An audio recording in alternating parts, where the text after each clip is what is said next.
We have economics paper 2, June 2023. Are you there? So we go to question 1. It said, which one of the following describes the recovery phase of the economic cycle? For the economic cycle, we have the boom, we have depression, we have downturn, we have depression, we have recovery. These are the stages of economic cycle or business cycle. So we have the options here. They said, A, GDP is growing as its fastest and business activity increases. That does not represent recovery, it represents boom. So A represents boom. That's growing, the economy is growing fast and business activity is increasing. That is boom. GDP starts to rise and economic activity is on the increase. That is recovery. That is the answer, which is B. Then we go to C. Why is it not C? C states that the GDP is still growing but more slowly. That is downturn. The GDP is still growing but more slowly. That is downturn. It is not C. And why is it not D? It is not D because GDP falls for 2 successful or consecutive quarters, means recession. So it is not D. D represents recession. Is it clear? Clear. So the answer for question 1, A, is B. We go to question 2. Which one of the following is an example of frictional unemployment? A bank calls jobs during a global recession. If a bank calls jobs during global recession will bring about a fall in aggregate demand, and that is cyclical unemployment. So A is cyclical unemployment, it is not A.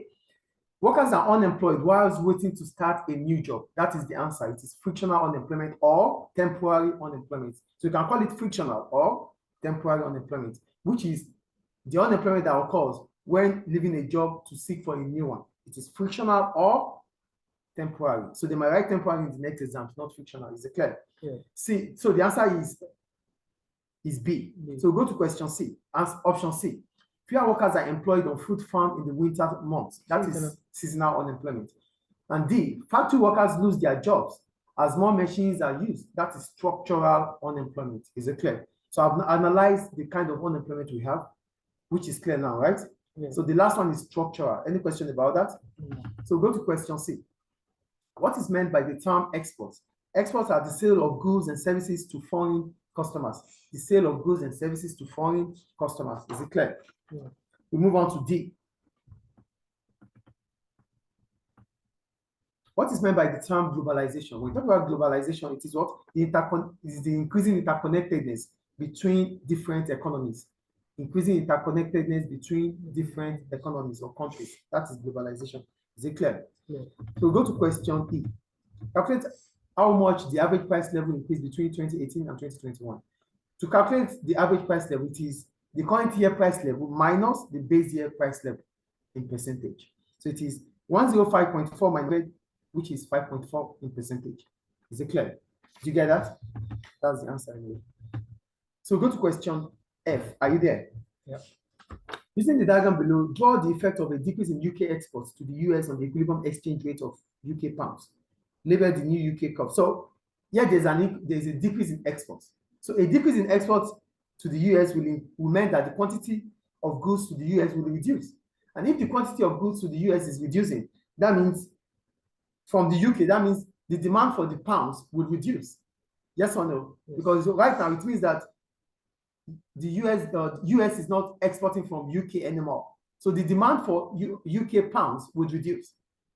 Do you get the point here? Yeah. Meaning that the quantity of goods, the quantity of dollar or pounds needed would have reduced from QE to Q1, bringing about a leftward shift in the demand for the pounds from D to D1.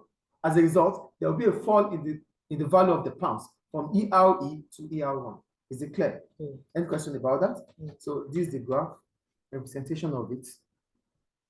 Yeah, in the video explanation. It might not be clear here, but it's clear. Any question about that? No. So we'll move on to question G. Are you there? Yes.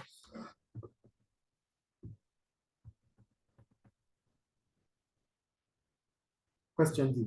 G. It said analyze the possible benefits for Colombia of having import quotas. Is it? That's H. I mean G, right? Yes. Menu cost, inflation, sorry, yeah, G. G is inflation, menu cost. It said, explain one effect of rising inflation on menu cost in the UK. So one effect of rising inflation is that menu costs may increase. as firms may need to change their price tags. And not only their price tag, they might need to even change prices on their websites. And this will take time and cost them from printing. So you have to change your price tag. You know, the menu is the price of goods, you know. Menu is the price of goods. So if inflation continues to increase, that means you have to continue to change your price tags every now and then. That means that's the cost of printing new price tag. That is a cost. Cost the fees for changing the prices. So you have to continue to print new price tags every now and then. It takes time and it's wasting money too. Is it clear? Yeah. So go to question H, right? Yes. Which is quotas. Analyze the possible benefits for Colombia of having import quotas. So what are quotas? Quotas are trade restrictions which put limits to the quantity of imports. Trade restrictions that put limits to the quantity of imports. That is what we call quotas. Is it clear? Yeah. So quotas on rice might protect the Colombian rice farmers. That's the point there. As quotas would mean that the rice farmers in Colombia may be able to sell more, which may result in higher revenues. You know, now that there's quota, it means when we reach the limit, we won't be able to import anymore. So we have to buy domestic rice. And that will increase the revenue for domestic farmers that produces rice. Do you get the point there? Yes. So as revenue increase for rice farmers, it will serve as incentive to supply more. Is it clear? Yes. So these are the benefits for Colombia in terms of the consumers and the producers of rice. Any question about that? So that ends question 1, right? Yes. Okay. Question 2 now. Now going to question 2.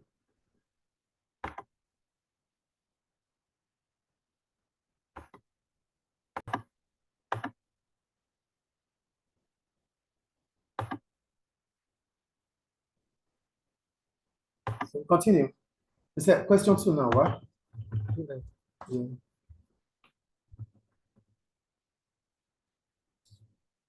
Said fiscal policy would involve a change in which one of the following: exchange rates, interest rates, production rates, tax rates. For fiscal policy, we're talking about the use of subsidies or taxation by governments to correct or to control the economy. So fiscal policy would not, for exchange rates, no, because exchange rate is about demand and supply of money. So it's not exchange rate. Interest rate is about monetary policy. It is not interest rate.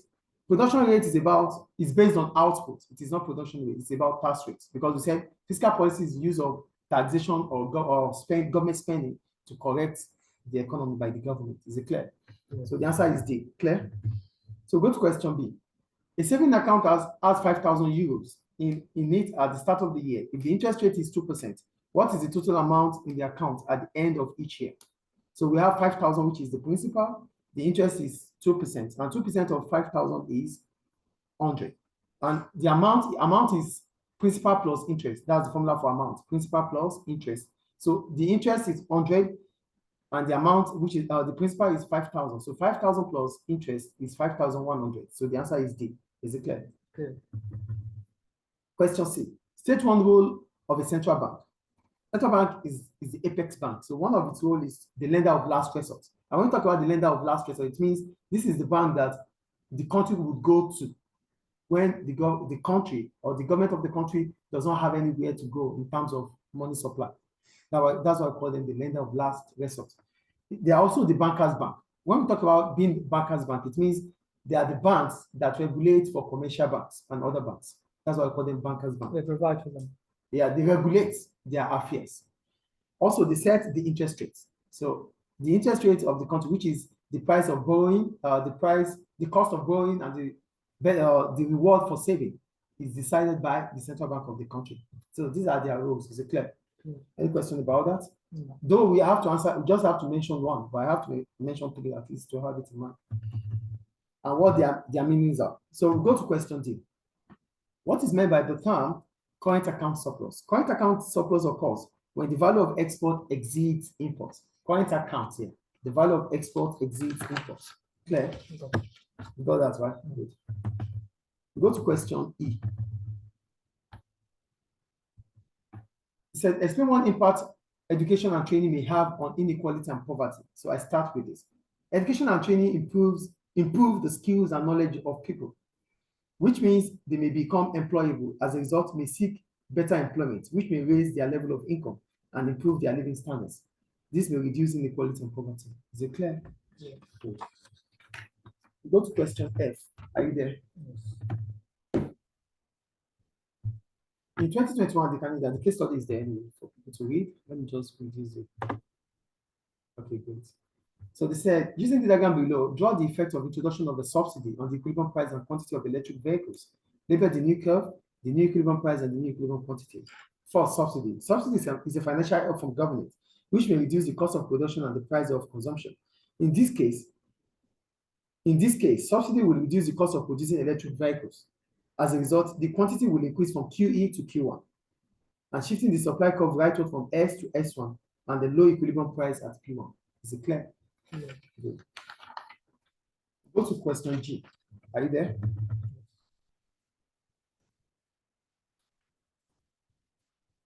With reference to the data above and your knowledge of economics, assess the impact of infrastructure spending on the productive potential of a country such as the UK. So spending on infrastructure first, you have to, what is spending on infrastructure is? Spending on infrastructure is a supply side policy.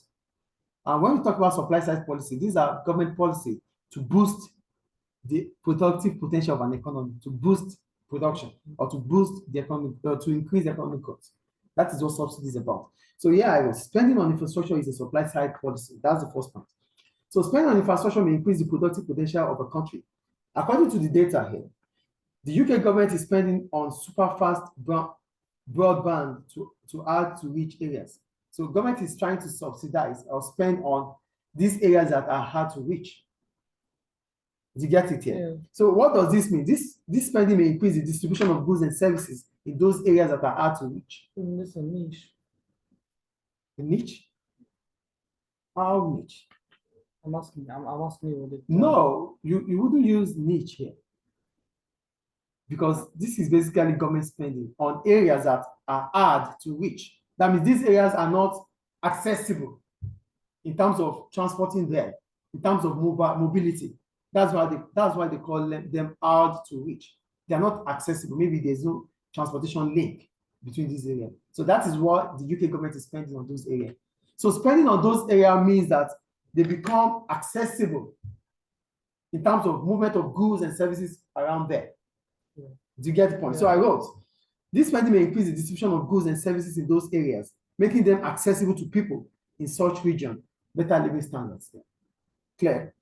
Spending on infrastructure can attract FDI, foreign direct investment, which may in turn increase the GDP of UK, bringing about economic growth in the UK.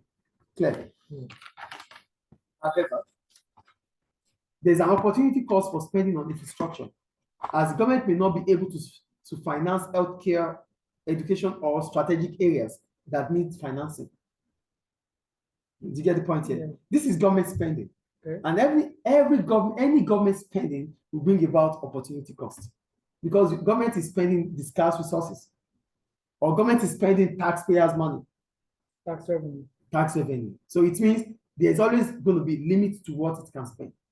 Clear? Yeah. Also, spending 130 billion doesn't guarantee increase in output, as there are other aspects which might contribute to increase in output, such as aggregate demand and aggregate supply. But they increase the chance, but you don't increase it directly. Yeah, it does not guarantee. Yeah, it's So not direct. It's probably, it's 1/2, because there are other things that determine increasing output, which is aggregate demand and aggregate supply. So if aggregate demand is not increasing, aggregate supply might not increase. It's a 50-50 chance. Do you understand? So that means government is betting here. But, Is it clear? Yeah. It's a gamble here. It's not, It's a risk. it's a risk here. Go to question 3. Are you there? Yeah. It said a decrease in unemployment is likely to result in, for a decrease in tax revenue. No, a decrease in unemployment will increase tax revenue because income tax will increase. A lot of people will have income, then they will be able to pay income tax. So tax revenue is likely to increase, not to decrease. So A is not an answer. A decrease in economic growth. No, unemployment, a decrease in unemployment would mean that the economy is fully employed. So that means output will increase. So it is not B.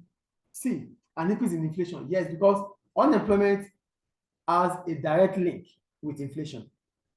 Do you get it? Yes, so for government to reduce, sometimes to reduce inflation, they have to increase unemployment. Do you get it? Yeah. So the answer is C anyway. Therefore, D, an increase in relative poverty. No, relative poverty should decrease because now people have more income. So relative poverty should reduce because relative poverty talks about some people having more than others, which is about inequality. But now with increasing employment opportunity, inequality would Will reduce. reduce. So poverty level would fall. Is it clear? Clear. So it is not D also. So the answer is C. So go to question B. Which one of the following is a possible disadvantage of FDI?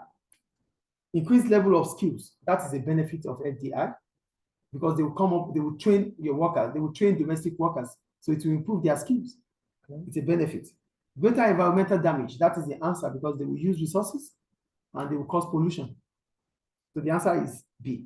C, higher employment level. Yeah, it's a benefit because when FDI comes in, MNCs will set up and they will increase employment opportunity for domestic workers, domestic population, or the local population, or the labor force. Clear. Faster economic growth. FDI will increase output, so it is a benefit. Is it clear? Clear. So A, C, and D are benefits. B is the only setback. Is it clear? Clear. So go to question C. Explain one reason why an increase in the quality of foreign goods may have resulted in a negative impact on the U.S. current account. A negative impact on U.S. current account is it's a current account deficit. That's what it means. Do you get that? Yes. So I wrote, foreign goods represents importation. Foreign goods represents importation. So an increase in the quality of importation compared to the local made goods will increase the demand for imported goods, reducing the consumption of domestic goods and their exports, which means imports might exceed exports in the US. Is it clear? Yeah. So increasing imports, in export, because if the quality of goods in Libya is falling compared to foreign goods, domestic businesses in Libya would not be able to sell outside.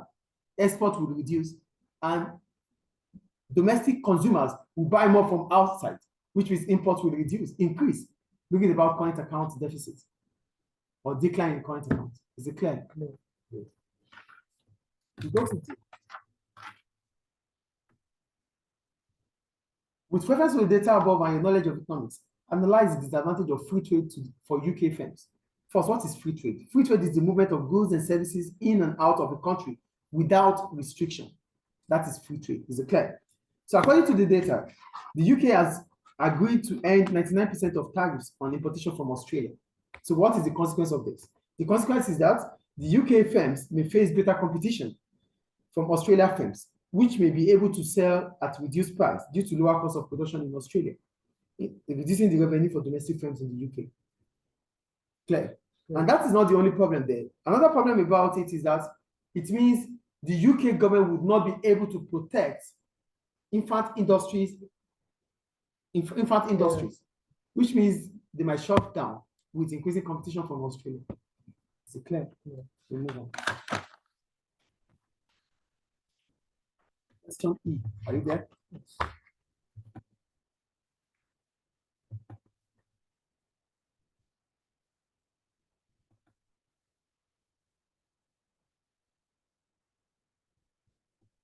Question E, sorry. Okay. With reference to the data above and your knowledge of economics, assess the possible benefits of privatizing the college. First, what is privatization? Privatization is the act of selling state-owned businesses or assets to private individuals or firms. That's privatization, right? Yeah. So privatization would mean that the new owners will have more control on Shetland College, which may bring about efficiency, as private ownership attracts profit maximization, which can only occur with efficiency. So now that it's been sold to private owners, that's what privatization is about. So, you know, private sector, the aim of a private sector is profit maximization. And for profit to be maximized, it's not necessarily you increase prices. You might have to be efficient, improving your quality and reducing your waste. That is what efficiency is about. So this is what the private sector will bring in. So there will be efficiency in Shetland College. Clear? Clear.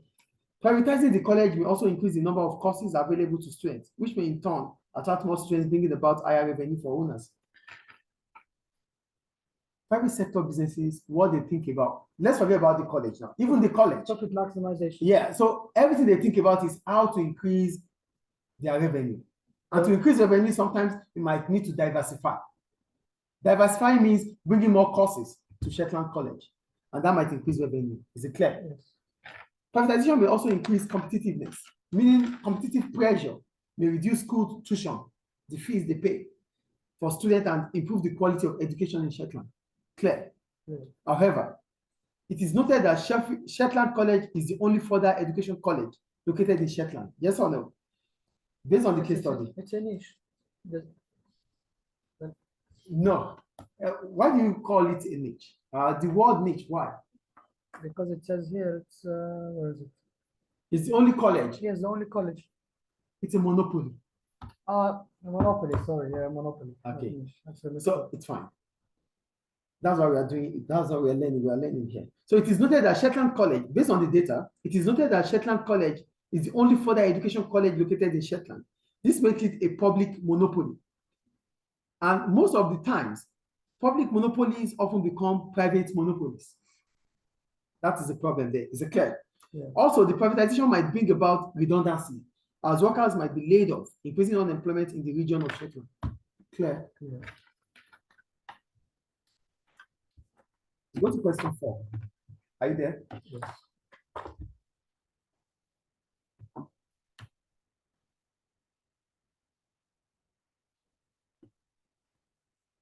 Calculate to 2 decimal places the percentage change in the fiscal deficit for Spain between 2019 and 2020.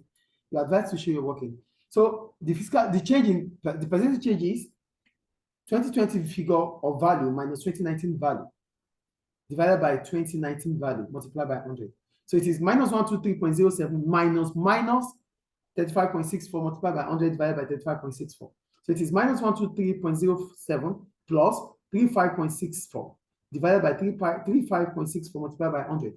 So that gives us negative 87.43 divided by 35.64 multiplied by 100. So it is 245.31%. There. Yes. So we go to fiscal deficits here. Where is the phone?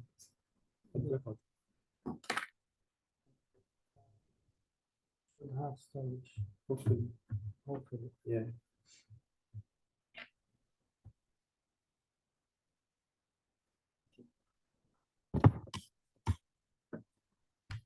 So we have question B. It said, with the reference to data in figure 3 and your knowledge of economics, analyze the impact of a fiscal deficit for a country such as Spain.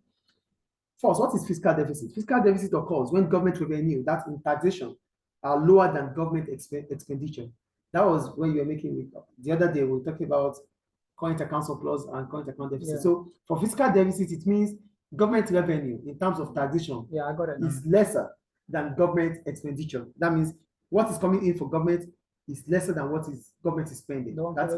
The one for the current account is with imports and exports. Exports. The fiscal ones with government expenditure. Expenditure in taxes and government spending. So here, fiscal deficit means government spending is more than government revenue. Revenue. Is it clear? Clear. So for figure 3 shows that Spain has a fiscal deficit of 123.07 billion euros in 2020, which the Spanish government wants to reduce, right? Great. So reducing the deficit may mean that taxation may increase. So if government has to reduce deficit, government may need to increase, government might use fiscal policy, increasing taxation. Do you get it here? Yeah. So if government, to reduce the deficit, government might increase taxation to repay the debts, or government reduce its spending on public services. It's fiscal, right? It's fiscal deficit. You have to correct fiscal deficit. You have to reduce it, right? To reduce fiscal deficit, you might have to increase taxation or reduce your spending, because deficit has come as a result of spending more than tax or revenue. But spending less is the more logical thing to do. Yeah, government might also increase taxation. Okay. Increasing taxation means government will have more revenue to Yeah. pay its debts or to be able to fund the interest. Do you understand? Yeah, I got it. So continuous fiscal deficit. Now, the last thing I wrote is that continuous fiscal deficit may increase the debt burden on the future generation in Spain, bringing about lower living standard in the future. Is it clear? So this is about fiscal deficit. So for fiscal deficit, it's about taxation and government spending. To correct it or to reduce it, government has to increase taxation or reduce its spending. Is it clear? Yeah. Any question about fiscal deficit here? No. No. Okay, we're done with that. And the last one, no, second to the last, subsidies. Are you there? Question C. Is it C? No. Yeah, that's the last one. one. Yeah, Yeah, that's one. subsidies. Yeah. So we have the case study there. Are you ready? I'm making a video. For it again. Yes, subsidies. Inshallah, there's All right. space. So they said we have the case study with reference to the data above and your knowledge of economics. Evaluate how effective subsidies are in protecting the environment in countries such as Spain. So subsidy, what are subsidies? Subsidies are financial help from government to reduce the cost of production or to reduce the price of consumption. That is what subsidy is. So according to the data, the Spanish government is giving 6.9 billion subsidies to renewable energy, which contributes almost 47% of the country's energy, renewable energy. That is what government is trying to do there. So renewable energy sources like wind and sun will help to reduce the use of fuel, which means negative externalities can reduce. Are you getting it? Mm. Also, the subsidies will create over 280 jobs based on the case study. This is an external benefit. And it's not only external benefits, it also will increase the income level of renewable energy in the renewable energy industry. Do you get the point there? So an increase in the level of income will increase revenue for firms in Spain and profits, which may allow them to invest in technology that may reduce pollution. Do you get the point here? Increasing subsidy increases employment opportunity, right? Okay. Increasing employment opportunity increases the level of income. Okay. So increasing the level of income in Spain will make that disposable income would increase, aggregate demand will increase. As aggregate demand increases, firms would be able to make more revenue. Making more revenue will allow them to make profit, will enable them to make profit. Making profit allows them to invest in technology that will reduce pollution. The government wants to protect the environment. Yeah, got it. So firms investing in technology would reduce pollution. Is it clear? Okay. Is it clear? Yeah, So reducing pollution is protecting the environment. Clear now, right? Clear. So, however, increasing subsidies may bring about inefficiency from the firms that produces energy equipment, as they might rely on government rather than improving production method. So now, firms that produces or that works on these equipment, because government is subsidizing for them, they might rely mostly on government instead of them being efficient. So they wouldn't care about making profit or not, because they know whatever happens to them, government is subsidizing. So that might lead to inefficiency on their own side. You know, when you know that government will help, whatever the case might be, you might relax and rely on government instead of you improving your production method. Do you get the point there? Yeah, you won't care. You won't care. Because you know there will be help. There will be help. So that will bring about inefficiency. Is it clear? Clear. Also, there are other ways in which government may protect the environment, which may not lead to higher opportunity costs, because government spending over 6.9 billion it's excessive. It's an opportunity cost, because I told you earlier, any government spending will bring about opportunity cost. But if government uses other methods to protect the environment, those methods might have less opportunity cost, like fines. If government is using fines to protect the environment, it will increase government revenue and protect the environment. Or government use pollution permits. It will also increase government revenue and protect the environment. The pollution permit, mister, there will still be pollution, but just reduced. It will reduce. Yeah. But at least you know that there's always going to be reduction in pollution. Reduction better than nothing. Okay. Than spending so much, which might mean that you won't be able to spend on other aspects that are strategic. Is it clear? Clear. So that's about subsidies, and that ends paper 2, June 2023.